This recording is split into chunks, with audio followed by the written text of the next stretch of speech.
About 500 years before Jesus was born, the Hebrew people were in exile under the Persian king Artaxerxes. This means that they were dragged away from their homeland and forced into slavery. Since Nehemiah was well educated, he served as the king's cupbearer. This means that Nehemiah tasted the king's food and drink to make sure it wasn't poisoned. Because back then, they didn't have elections to decide who was in control. They just killed each other.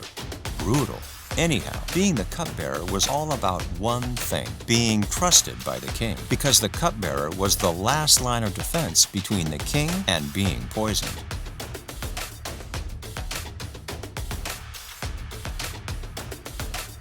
One day, Nehemiah learned that the Jewish war survivors had returned to Jerusalem, but that the city's wall had been completely destroyed. They said to me, "Those who survived the exile and are back in the province are in great trouble and disgrace. The wall of Jerusalem is broken down, and its gates have been burned with fire." Nehemiah chapter 1, verse 3. Nehemiah wept when he heard the news. He started to think about rebuilding the wall, but to do that, he would need the king's blessing. So the first thing Nehemiah did was draw up a plan.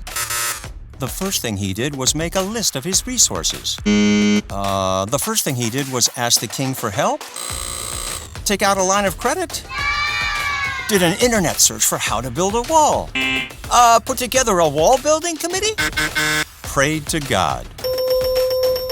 Then I said, "Lord, the God of heaven, the great and awesome God who keeps his covenant of love with those who love him and keep his commandments, let your ear be attentive and your eyes open to hear the prayer your servant is praying before you day and night for your servants, the people of Israel. I confess the sins we Israelites, including myself and my father's family, have committed against you." Nehemiah 1, verse 5. He began by confessing the sins of himself and his people. Then he asked for God's help. "Lord, let your ear be attentive to the prayer of this your servant, and to the prayer of your servants who delight in revering your name. Give me success today by granting me favor in the presence of the king." Nehemiah 1, verse 11. Nehemiah had an important position with a lot of influence. He was intelligent and had the king's trust. But before looking to himself, Nehemiah looked to God. Before Jesus went to the cross, he prayed for himself, for his disciples, and for everyone who would come to believe in him. And he kept on praying, even as he waited to be arrested.